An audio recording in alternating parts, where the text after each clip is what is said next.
ਵਾਹਿਗੁਰੂ ਜੀ ਕਾ ਖਾਲਸਾ ਵਾਹਿਗੁਰੂ ਜੀ ਕੀ ਫਤਿਹ। ਦਾਸ ਇੰਦਰ ਸਿੰਘ ਘੱਗਾ ਸਵਾਲ ਜਵਾਬ ਦਾ ਭਾਗ ਨੰਬਰ 38 ਲੈ ਕੇ ਤੁਹਾਡੇ ਸਨਮੁਖ ਹਾਜ਼ਰ ਹੋਇਆ ਹੈ। ਇਹ ਸਵਾਲ ਜਵਾਬ ਦਾ ਸਿਲਸਿਲਾ ਕਾਫੀ ਲੰਮੇ ਸਮੇਂ ਤੋਂ ਚੱਲਦਾ ਆ ਰਿਹਾ ਹੈ। ਸੰਗਤਾਂ ਨੇ ਬਹੁਤ ਇਹਨੂੰ ਪਸੰਦ ਕੀਤਾ ਹੈ। YouTube ਚੈਨਲ 'ਤੇ ਤਤ ਗੁਰਮਤ ਗਿਆਨ ਰਾਹੀਂ ਤੁਸੀਂ ਇਹਨੂੰ ਸੁਣ ਸਕਦੇ ਹੋ ਅਤੇ ਸਵਾਲ ਅੱਗੇ ਹੋਰ ਭੇਜ ਸਕਦੇ ਹੋ। WhatsApp ਦਾ ਨੰਬਰ ਨਾਲ ਦਿੱਤਾ ਹੋਇਆ ਹੁੰਦਾ। ਅੱਜ ਆਪਾਂ ਅੱਗੇ ਸ਼ੁਰੂ ਕਰ ਰਹੇ ਹਾਂ ਅਤੇ ਤੁਸੀਂ ਇਸੇ ਤਰ੍ਹਾਂ ਦਿਲਚਸਪੀ ਦੇ ਨਾਲ ਆਪ ਵੀ ਸੁਣੋ ਅਤੇ ਅੱਗੇ ਵੀ ਸ਼ੇਅਰ ਕਰੋ, ਆਪਣੇ ਸੰਗੀਆਂ ਸਾਥੀਆਂ ਨੂੰ ਦੱਸੋ, ਕਿਉਂਕਿ ਸਵਾਲ ਜਵਾਬ ਦਾ ਪ੍ਰੋਗਰਾਮ ਕਦੀ ਵੀ ਗੁਰਦੁਆਰਿਆਂ 'ਚ ਸਭਾ ਸੁਸਾਇਟੀਆਂ ਦੇ ਵਿੱਚ ਸਿੱਖਾਂ ਦੇ ਵਿੱਚ ਪ੍ਰਵਾਨ ਹੀ ਨਹੀਂ ਕੀਤਾ ਗਿਆ। ਕਿਤੇ ਵੀ ਸਵਾਲ ਕਰਨ ਦੀ ਕਿਸੇ ਨੂੰ ਇਜਾਜ਼ਤ ਨਹੀਂ ਹੈ। ਬਸ ਸਿਰ ਸੁੱਟ ਕੇ ਸ਼ਰਧਾ ਰੱਖੋ, ਇਹੋ ਹੀ ਪ੍ਰਚਾਰਿਆ ਜਾਂਦਾ ਹੈ। ਇਹਦੇ ਨਾਲ ਅਸੀਂ ਮਾਨਸਿਕ ਤੌਰ 'ਤੇ ਬਹੁਤ ਨੀਵੇਂ ਚਲੇ ਗਏ ਹਾਂ। ਆਓ ਆਪਾਂ ਇਸ ਸਵਾਲ ਜਵਾਬ ਦੇ ਸਿਲਸਿਲੇ ਨੂੰ ਅੱਗੇ ਤੋਰੀਏ। ਸਵਾਲ ਨੰਬਰ 381 ਭਾਈ ਜੋਗਿੰਦਰ ਸਿੰਘ ਘਨੇ ਕੇ ਬਾਂਦਰ, ਇਹਨਾਂ ਦਾ ਸਵਾਲ ਹੈ। ਅੰਮ੍ਰਿਤਸਰ 4 ਸਮੇਂ ਖੰਡੇ ਕੀ ਪਹਲ ਸਮੇਂ ਜਾਣੀ ਕਿ 5 ਪਿਆਰੇ ਕਹਿੰਦੇ ਨੇ ਕਿ ਮੋਨੇ ਬੰਦੇ ਤੋਂ ਕੁਝ ਵੀ ਲੈ ਕੇ ਸਿੱਖ ਨੇ ਨਹੀਂ ਖਾਣਾ। ਕੀ ਇਹ ਗੁਰਮਤ ਅਨੁਸਾਰ ਹੈ? ਪਿਆਰਿਓ, ਅਜਿਹੇ 5 ਪਿਆਰਿਆਂ ਨੇ ਬਹੁਤ ਨੁਕਸਾਨ ਕਰ ਦਿੱਤਾ।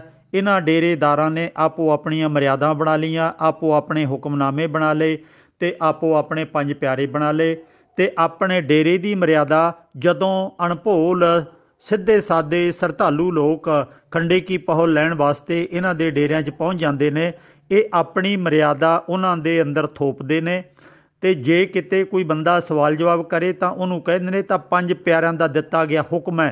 5 ਪਿਆਰਿਆਂ ਦਾ ਹੁਕਮ ਤਾਂ ਗੁਰੂ ਗੋਬਿੰਦ ਸਿੰਘ ਨੇ ਵੀ ਨਹੀਂ ਮੋੜਿਆ ਸੀ, ਉਹਨੂੰ ਵੀ ਮੰਨਣਾ ਪਿਆ ਸੀ ਅਤੇ ਤੁਹਾਨੂੰ ਇਹ ਮੰਨਣਾ ਹੀ ਪਵੇਗਾ। ਇਹ ਤੇ ਕਿੰਤੂ ਪਰੰਤੂ ਨਹੀਂ ਕਰੀਦਾ।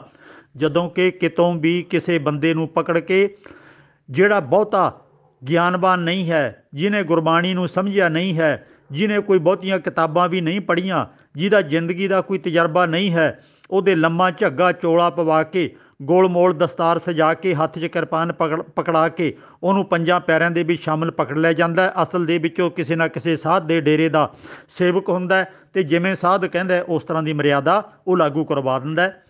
ਅਕਾਲ ਤਖਤ ਵੱਲੋਂ ਪ੍ਰਵਾਨਿਤ ਰਹਿਤ ਮਰਿਆਦਾ, ਭਾਵੇਂ ਕਿ ਉਹ 100% ਠੀਕ ਨਹੀਂ ਹੈ, ਪਰ ਉਹਦੇ ਵਿੱਚ ਕਿਤੇ ਵੀ ਇਹ ਨਹੀਂ ਲਿਖਿਆ ਹੋਇਆ ਕਿ ਤੁਸੀਂ ਕਿਸੇ ਮੋਨੇ ਬੰਦੇ ਤੋਂ ਕੁਝ ਖਾਣਾ ਪੀਣਾ ਨਹੀਂ ਹੈ। ਇਹ ਬਿਲਕੁਲ ਡੇਰੇਦਾਰਾਂ ਦੀ ਆਪਣੀ ਮਨਮਰਜ਼ੀ ਹੈ। ਅਕਾਲ ਤਖਤ ਵੱਲੋਂ ਜਿਹੜੀ ਮਰਿਆਦਾ ਹੈ, ਸ਼੍ਰੋਮਣੀ ਕਮੇਟੀ ਵੱਲੋਂ, ਉਹਦੇ ਵਿੱਚ ਇਹੋ ਜਿਹੀ ਕੋਈ ਹਦਾਇਤ ਨਹੀਂ ਹੈ।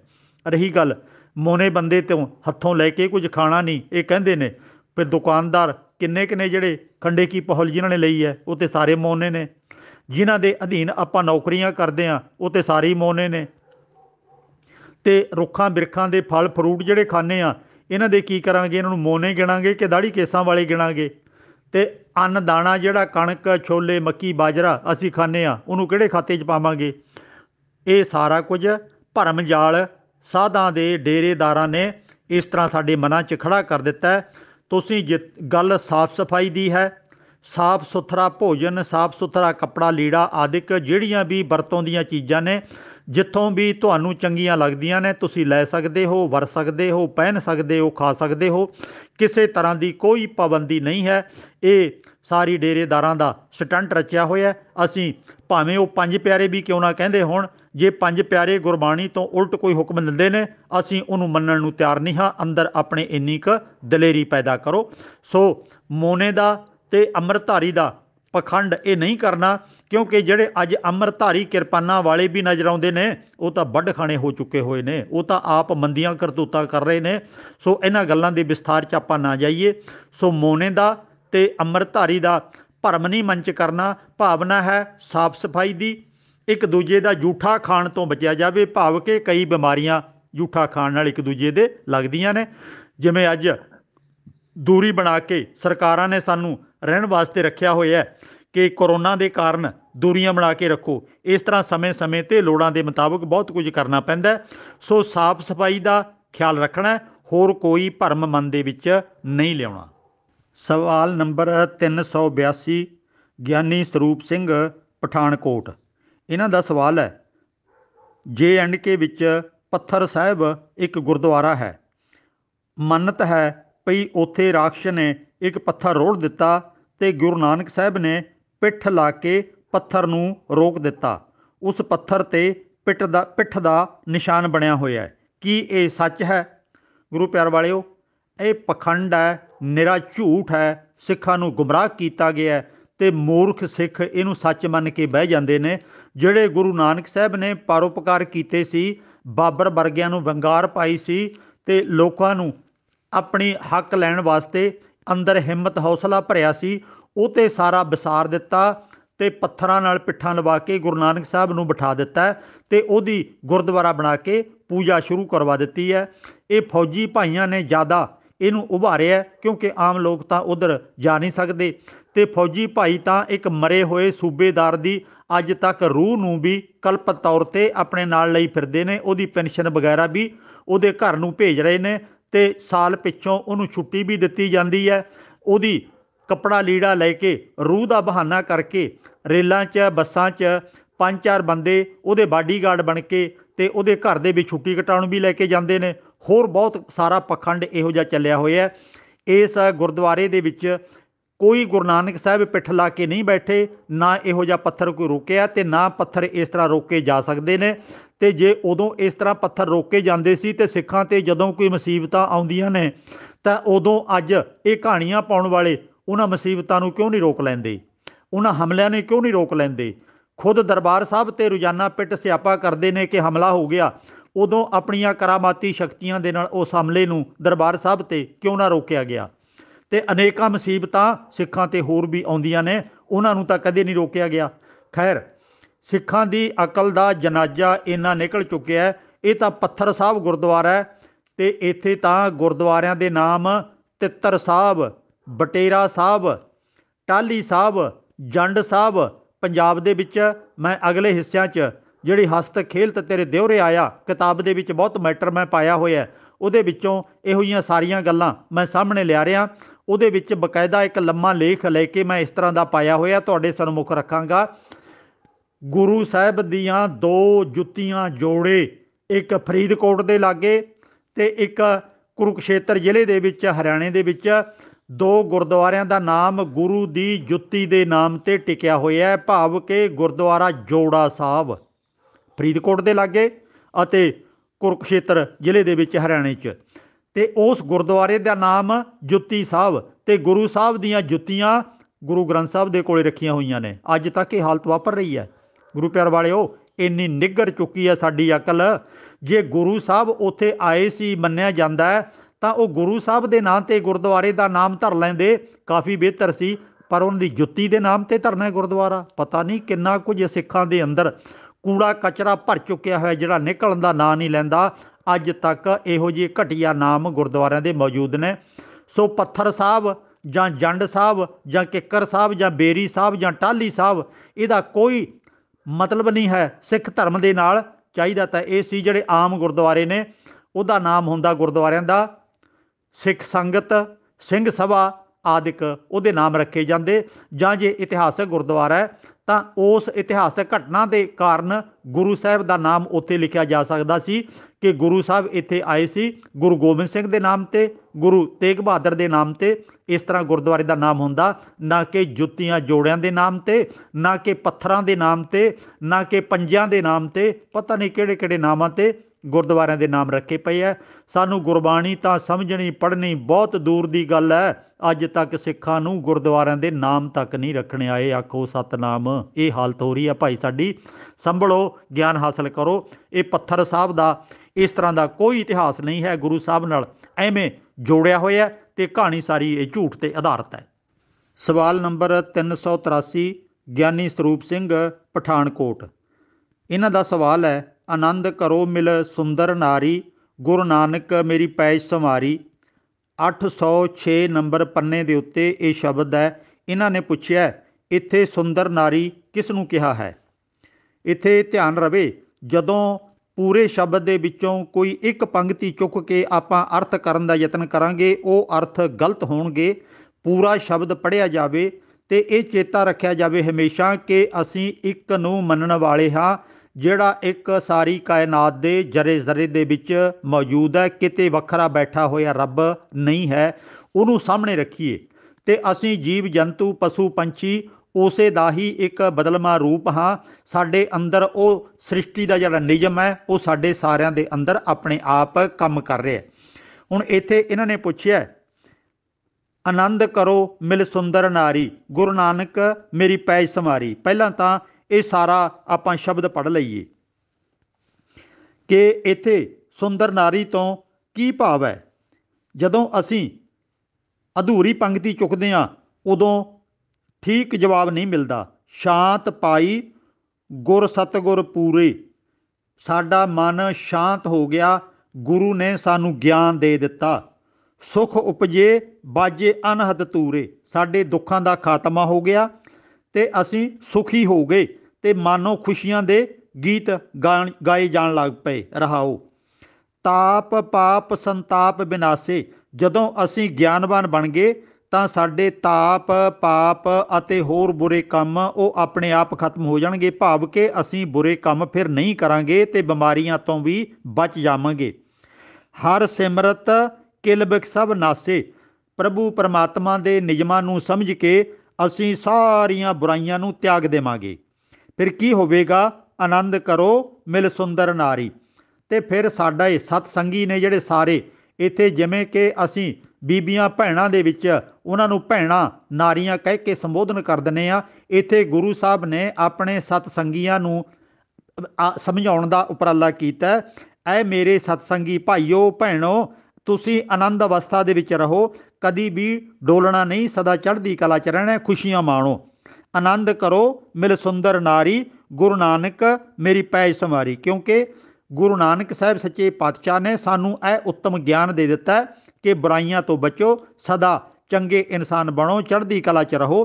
ਤੋ ਇਸ ਤਰ੍ਹਾਂ ਇਹਦਾ ਭਾਵ ਹੈ ਕਿ ਚੰਗੇ ਗੁਣਾਂ ਵਾਲੇ ਆਪਾਂ ਸਤਸੰਗੀ ਇਨਸਾਨ ਬਣਨਾ। ਸਾਰੇ ਭੈਣ ਭਾਈਆਂ ਨੇ ਚੜ੍ਹਦੀ ਕਲਾ 'ਚ ਰਹਿਣਾ, ਪਰਉਪਕਾਰੀ ਬਣਨਾ, ਅਕਲਮੰਦ ਬਣਨਾ। ਅਤੇ ਇਹ ਸਾਰੀ ਭਾਵਨਾ, ਕਿਤੇ ਸਾਨੂੰ ਭਾਈ ਕਿਹਾ, ਕਿਤੇ ਸਿੱਖ ਕਿਹਾ, ਕਿਤੇ ਸਖੀਓ ਸਹੇਲੀਓ ਕਿਹਾ, ਇਸ ਤਰ੍ਹਾਂ ਬਹੁਤ ਸਾਰੇ ਢੰਗਾਂ ਨਾਲ ਗੁਰਬਾਣੀ ਲਿਖਣ ਦੇ ਇਹ ਤਰੀਕੇ ਹੁੰਦੇ ਨੇ, ਸੰਬੋਧਨ ਕਰਨ ਦੇ ਢੰਗ ਹੁੰਦੇ ਨੇ, ਉਹਨਾਂ ਨੂੰ ਸਮਝਣਾ। ਹੋਰ ਕਿਤੋਂ ਨਾੜੀਆਂ ਜਾਂ ਨਾਰੀਆਂ ਕਿਤੋਂ ਨਹੀਂ ਆਈਆਂ ਚੱਲ ਕੇ, ਜਿਨ੍ਹਾਂ ਨੂੰ ਇਹ ਗੁਰੂ ਨਾਨਕ ਸਾਹਿਬ ਸੁਣਾ ਰਹੇ ਨੇ, ਸਾਨੂੰ ਸਤਸੰਗੀ ਜਨਾਂ ਨੂੰ ਇਹ ਮੱਤ ਦੇ ਰਹੇ ਨੇ। ਸਵਾਲ ਨੰਬਰ 384 ਸੂਬੇਦਾਰ ਜੋਗਿੰਦਰ ਸਿੰਘ ਕਲਾਨੌਰ ਤੋਂ। ਇਹਨਾਂ ਦਾ ਸਵਾਲ ਹੈ, ਗੁਰੂ ਨਾਨਕ ਸਾਹਿਬ ਦਾ ਜਨਮ ਕੱਤਕ ਦੀ ਪੂਰਨਮਾਸੀ ਨੂੰ ਹੋਇਆ ਸੀ, ਪਰ ਅਸੀਂ ਮੱਘਰ ਵਿੱਚ ਮਨਾਈ ਜਾਂਦੇ ਹਾਂ, ਅਜਿਹਾ ਕਿਉਂ ਹੈ? ਗੁਰੂ ਪਿਆਰ ਵਾਲਿਓ, ਧਿਆਨ ਰਵੇ ਇਸ ਗੱਲ ਦਾ। ਬਹੁਤ ਸਾਰੀਆਂ ਕਿਤਾਬਾਂ 'ਚ ਮੈਟਰ ਛਪਿਆ ਹੋਇਆ ਅੱਜ ਕੱਲ੍ਹ ਮਿਲ ਜਾਂਦਾ ਹੈ। ਨੈੱਟ 'ਤੇ ਵੀ ਬਹੁਤ ਕੁਝ ਵਿਦਵਾਨ ਵੀਰਾਂ ਨੇ ਪਾਇਆ ਹੋਇਆ, ਤੁਸੀਂ ਪੜ੍ਹ ਸੁਣ ਸਕਦੇ ਹੋ। ਗੁਰੂ ਨਾਨਕ ਸਾਹਿਬ ਦਾ ਜਿਹੜਾ ਜਨਮ ਹੈ ਕੱਤਕ ਦੇ ਵਿੱਚ ਨਹੀਂ ਹੋਇਆ। ਮੱਘਰ ਵਾਲਾ ਤਾਂ ਸਿਆਪਾ ਹੀ ਵੱਖਰਾ ਤੁਸੀਂ ਸਾਹਮਣੇ ਰੱਖਤਾ। ਮੱਘਰ ਦੇ ਵਿੱਚ ਜਾਂ ਕੱਤਕ ਦੇ ਵਿੱਚ ਇਹ ਜਨਮ ਦਿਨ ਤਾਂ ਮਨਾਉਂਦੇ ਨੇ ਕਿਉਂਕਿ ਦੇਸੀ ਮਹੀਨਿਆਂ ਦੀਆਂ ਤਰੀਕਾਂ ਅੱਗੇ ਪਿੱਛੇ ਸਦਾ ਹੁੰਦੀਆਂ ਰਹਿੰਦੀਆਂ ਨੇ। ਜਿਵੇਂ ਦੀਵਾਲੀ ਕਦੀ 15 ਦਿਨ ਪਹਿਲਾਂ ਆ ਜਾਂਦੀ ਹੈ, ਕਦੀ 15 ਦਿਨ ਪਿੱਛੋਂ ਆ ਜਾਂਦੀ ਹੈ। ਇਸੇ ਤਰ੍ਹਾਂ ਹੀ ਦੀਵਾਲੀ ਮੱਸਿਆ ਦੀ ਹੈ, ਉਦੋਂ ਅਗਲੀ ਜਿਹੜੀ ਪੁੰਨਿਆ ਹੈ ਉਹ ਗੁਰੂ ਨਾਨਕ ਸਾਹਿਬ ਦਾ ਜਨਮ ਦਿਨ ਸਾਡੇ ਪੁਜਾਰੀਆਂ ਨੇ ਜੋੜ ਦਿੱਤਾ। ਉਹ ਵੀ ਅੱਗੇ ਪਿੱਛੇ ਹੁੰਦਾ, ਫਿਰ ਜਿਵੇਂ ਦੀਵਾਲੀ ਅੱਗੇ ਪਿੱਛੇ ਹੁੰਦੀ ਹੈ, ਕਿਉਂਕਿ ਦੇਸੀ ਮਹੀਨੇ ਇੱਕ ਪੱਕੀ ਨਿਸ਼ਚਿਤ ਤਰੀਕ ਇਹਨਾਂ ਦੀ ਨਹੀਂ ਹੈ। ਸਾਨੂੰ ਚਾਹੀਦਾ ਤਾਂ ਇਹ ਸੀ ਕਿ ਗੁਰੂ ਨਾਨਕ ਸਾਹਿਬ ਦਾ ਜਿਹੜਾ ਜਨਮ ਹੈ ਉਹ 1 ਵਿਸਾਖ ਨੂੰ ਹੋਇਆ ਸੀ। ਅੱਜ ਉਹਦੀ ਤਰੀਕ ਹੈ ਜਿਹੜੀ ਅਪ੍ਰੈਲ 14 ਦੇ ਕਰੀਬ ਬਣਦੀ ਹੈ। 14 ਅਪ੍ਰੈਲ 1469 ਨੂੰ ਜਿਹੜੀ ਇਹ ਗੁਰੂ ਨਾਨਕ ਸਾਹਿਬ ਦੇ ਪ੍ਰਕਾਸ਼ ਦੀ ਤਰੀਕ ਹੈ ਉਹ ਸਾਨੂੰ ਪੱਕੇ ਤੌਰ 'ਤੇ ਫਿਕਸ ਕਰ ਲੈਣੀ ਚਾਹੀਦੀ ਹੈ। ਪਾਲ ਸਿੰਘ ਪੁਰੇਵਾਲ ਨੇ ਬੜੀ ਮਿਹਨਤ ਕਰਕੇ ਜੋ ਨਾਨਕ ਸ਼ਾਹੀ ਕੈਲੰਡਰ ਤਿਆਰ ਕੀਤਾ ਸੀ ਅਤੇ ਉਹਨੂੰ ਇਹਨਾਂ ਪੁਜਾਰੀ ਤਬਕੇ ਨੇ ਪਹਿਲਾਂ ਲਾਗੂ ਕਰ ਦਿੱਤਾ ਅਤੇ ਥੋੜ੍ਹੇ ਜਿਹੇ ਸਮੇਂ ਤੋਂ ਬਾਅਦ ਉਹਨੂੰ ਰੱਦ ਕਰ ਦਿੱਤਾ ਅਤੇ ਪੂਰਾ ਖਿਲਾਰਾ ਪਾ ਦਿੱਤਾ। ਬਹੁਤ ਸਾਰੀਆਂ ਇਹੋ ਜਿਹੀਆਂ ਚੀਜ਼ਾਂ ਸਾਡੇ ਸਾਹਮਣੇ ਨੇ। ਗੱਲ ਅਸਲ 'ਚ ਇਹ ਹੈ ਕਿ ਬਾਲੇ ਨਾਮ ਦੇ ਵਿਅਕਤੀ ਨੇ ਇੱਕ ਸਾਜ਼ਿਸ਼ ਦੇ ਤਹਿਤ ਗੁਰੂ ਨਾਨਕ ਸਾਹਿਬ ਦਾ ਜਨਮ ਹੋਣਾ ਕੱਤਕ ਦੇ ਵਿੱਚ ਤਾਂ ਲਿਖਿਆ ਸੀ ਕਿਉਂਕਿ ਹਿੰਦੂ ਮੈਥਾਲੋਜੀ ਦੇ ਮੁਤਾਬਕ, ਬ੍ਰਾਹਮਣੀ ਵਿਚਾਰਧਾਰਾ ਦੇ ਮੁਤਾਬਕ ਕੱਤਕ ਦੇ ਮਹੀਨੇ ਪੈਦਾ ਹੋਇਆ ਬੱਚਾ ਮਨਹੂਸ ਹੁੰਦਾ, ਉਹ ਚੰਗੇ ਭਾਗਾਂ ਵਾਲਾ ਨਹੀਂ ਹੁੰਦਾ। ਉਹ ਕੋਈ ਕਲਾ ਕਲੇਸ਼ ਪਰਿਵਾਰ ਤੇ ਜਾਂ ਸਮਾਜ ਤੇ ਲੈ ਕੇ ਆਉਂਦਾ ਹੈ। ਇਸ ਕਰਕੇ ਗੁਰੂ ਨਾਨਕ ਸਾਹਿਬ ਦਾ ਜਨਮ ਹੈ ਜਿਹੜਾ ਕੱਤਕ ਨਾਲ ਜੋੜ ਦਿੱਤਾ। ਤੇ ਇਹ ਵੀ ਬੱਚਾ ਕੋਈ ਭਾਗਾਂ ਵਾਲਾ ਚੰਗਾ ਇਨਸਾਨ ਨਹੀਂ ਬਣੇਗਾ, ਇਹ ਤਾਂ ਮਨਹੂਸ ਹੈ, ਇਹ ਤੇ ਵੱਖਰੀ ਗੱਲ ਹੈ। ਇਹਨਾਂ ਦੇ ਕਹਿਣ ਮੁਤਾਬਕ ਗੁਰੂ ਨਾਨਕ ਸਾਹਿਬ ਕੱਤਕ ਦੇ ਵਿੱਚ ਪੈਦਾ ਹੋ ਕੇ ਵੀ ਮਹਾਨ ਬਣ ਗਿਆ, ਪਰ ਇਹ ਉਹਨੂੰ ਮਹਾਨ ਮੰਨਣ ਨੂੰ ਤਿਆਰ ਨਹੀਂ। ਅੱਜ ਵੀ ਜੰਡਿਆਲੇ ਗੁਰੂ ਦਾ ਜਿੱਥੋਂ ਰਹਿਣ ਵਾਲਾ ਸੀ, ਇਹ ਦੁਨੀ ਚੰਦ ਨਾਮ ਦਾ ਬੰਦਾ ਜਿਹਨੇ ਭਾਈ ਬਾਲੇ ਦੇ ਨਾਮ ਅਧੀਨ ਜਨਮ ਸਾਖੀ ਲਿਖੀ ਹੈ, ਉਹਨਾਂ ਨੇ ਤਾਂ ਆਪਣੇ ਆਪ ਨੂੰ ਗੁਰੂ ਨਾਨਕ ਸਾਹਿਬ ਨਾਲੋਂ ਵੀ ਵੱਡਾ ਕਰਕੇ ਪੇਸ਼ ਕਰਨ ਦਾ ਉਪਰਾਲਾ ਕੀਤਾ। ਬਹੁਤ ਕੁਝ ਗੰਦਮੰਦ ਇਹਨਾਂ ਸਾਖੀਆਂ ਦੇ ਵਿੱਚ ਲਿਖਿਆ ਪਿਆ, ਗੁਰੂ ਸਾਹਿਬ ਦਾ ਅਪਮਾਨ ਕੀਤਾ ਹੋਇਆ। ਇਹ ਕੱਤਕ ਦਾ ਅਤੇ ਮੱਘਰ ਦਾ ਖਹਿੜਾ ਛੱਡ ਕੇ ਅਸੀਂ ਇਹ ਗੱਲ ਧਿਆਨ 'ਚ ਰੱਖੀਏ, ਗੁਰੂ ਗੋਬਿੰਦ ਸਿੰਘ ਨੇ ਖਾਲਸੇ ਦੀ ਸਿਰਜਣਾ, ਜਿਹਨੂੰ ਆਪਾਂ ਫੌਜ ਦੇ ਵਿੱਚ ਭਰਤੀ ਦਾ ਦਿਨ ਜਿਹੜਾ ਚੁਣਿਆ ਸੀ 1699 ਦਾ, ਉਹ ਕਿਹੜਾ ਚੁਣਿਆ ਸੀ? 1 ਵਿਸਾਖ ਨੂੰ। ਤੇ 1 ਵਿਸਾਖ ਦਾ ਦਿਨ ਉਹਨਾਂ ਨੂੰ ਕਿਉਂ ਚੰਗਾ ਲੱਗਿਆ ਸੀ ਗੁਰੂ ਗੋਬਿੰਦ ਸਿੰਘ ਨੂੰ? ਕਿਉਂਕਿ ਇਸ ਦਿਨ ਨਵੀਂ ਵਿਚਾਰਧਾਰਾ ਦੀ ਸ਼ੁਰੂਆਤ ਕਰਨ ਵਾਲਾ ਬਾਬਾ ਨਾਨਕ ਪ੍ਰਗਟਿਆ ਸੀ। ਉਹਨਾਂ ਦੇ ਜਨਮ ਦਿਨ ਨੂੰ ਮੁੱਖ ਰੱਖ ਕੇ, ਉਸ ਦਿਨ ਨੂੰ ਵੱਡਾ ਜਾਣ ਕੇ ਗੁਰੂ ਗੋਬਿੰਦ ਸਿੰਘ ਨੇ ਖਾਲਸਾ ਪੰਥ ਦੀ ਸਿਰਜਣਾ, ਫੌਜ ਦੀ ਤਿਆਰੀ, ਇਹ ਉਸ ਦਿਨ ਨੂੰ 1699 ਦੇ ਵਿੱਚ ਮੰਨਿਆ ਸੀ, ਰੱਖੀ ਸੀ। ਤੇ ਗੁਰੂ ਨਾਨਕ ਸਾਹਿਬ ਦਾ ਜਿਹੜਾ ਪ੍ਰਕਾਸ਼ ਹੈ ਇਹ ਅਪ੍ਰੈਲ ਦੇ ਮਹੀਨੇ ਜਾਂ ਪਹਿਲੀ ਵਿਸਾਖ ਨੂੰ ਹੋਇਆ ਸੀ। ਇਹ ਕੱਤਕ ਅਤੇ ਮੱਘਰ ਇਹ ਖਾਮਖਾਹ ਪੁਜਾਰੀ ਤਬਕੇ ਨੇ ਸਾਡੇ ਮੱਥੇ ਮੜ ਦਿੱਤੇ ਨੇ। ਜਿੰਨਾ ਹੋ ਸਕੇ ਇਹਦੇ ਤੋਂ ਆਪਣੇ ਆਪ ਨੂੰ ਮੁਕਤ ਕਰਨ ਦਾ ਉਪਰਾਲਾ ਕਰੀਏ। ਸਵਾਲ ਨੰਬਰ 385 ਕੈਪਟਨ ਰਜਿੰਦਰ ਸਿੰਘ ਬਠਿੰਡਾ ਤੋਂ। ਇਹਨਾਂ ਨੇ ਸਵਾਲ ਕੀਤਾ ਹੈ, ਹਿਵਾ ਕਾ ਘਰ ਮੰਦਰ ਆਗਨ ਪਿਰਾਹਨ, ਕਬਨ ਗੁਫਾ ਜਿਤ ਰਹਿ ਅਵਾਹਨ। ਇਹਨਾਂ ਪੰਕਤੀਆਂ ਦੇ ਅਰਥ ਦੱਸੋ ਜੀ। ਇਹ ਜਿਹੜਾ ਸ਼ਬਦ ਹੈ, ਪੰਕਤੀਆਂ ਭੇਜੀਆਂ ਨੇ, ਸਵਾਲ ਕੀਤਾ ਹੈ, ਇਹ ਸਿੱਧ ਗੋਸ਼ਟ ਦੇ ਵਿੱਚੋਂ ਗੁਰੂ ਨਾਨਕ ਸਾਹਿਬ ਦੀ ਬਾਣੀ ਹੈ, ਉਹਦਾ ਇੱਕ ਹਿੱਸਾ ਹੈ। ਇਹ ਬਾਣੀ ਸਿੱਧ ਗੋਸ਼ਟ ਜਿੱਥੋਂ ਇਹ ਸ਼ਬਦ ਲਿਆ 943 ਪੰਨੇ ਦੇ ਉੱਤੇ ਸੁਭਾਏਮਾਨ ਹੈ। ਇੱਥੇ ਸਵਾਲ ਜਵਾਬ ਨੇ, ਸਾਰੀ ਦੀ ਸਾਰੀ ਜੋ ਸਿੱਧ ਗੋਸ਼ਟ ਹੈ, ਸਿੱਧਾਂ ਨਾਲ ਜੋ ਸਵਾਲ ਜਵਾਬ ਹੋਏ, ਬਾਅਦ ਦੇ ਵਿੱਚ ਗੁਰੂ ਨਾਨਕ ਸਾਹਿਬ ਨੇ ਇਕਾਂਤ ਵਿੱਚ ਬੈਠ ਕੇ ਇਕਾਗਰ ਚਿੱਤ ਹੋ ਕੇ ਇਸ ਬਾਣੀ ਨੂੰ ਰਾਗ ਦੀ ਤਰਤੀਬ, ਕਵਿਤਾ ਦੀ ਤਰਤੀਬ, ਸਵਾਲ ਜਵਾਬ ਬਣਾ ਕੇ ਜਿਵੇਂ ਉੱਥੇ ਗੱਲਾਂ ਬਾਤਾਂ ਹੋਈਆਂ ਸੀ, ਉਹਨੂੰ ਬਹੁਤ ਹੀ ਊਚ ਪਾਏ ਦੀ ਵਿਦਵਤਾ ਭਰਪੂਰ ਢੰਗ ਦੇ ਨਾਲ ਸਾਡੇ ਸਨਮੁਖ 73 ਪੌੜੀਆਂ ਦੀ ਰਚਨਾ ਰੱਖ ਦਿੱਤੀ ਹੈ।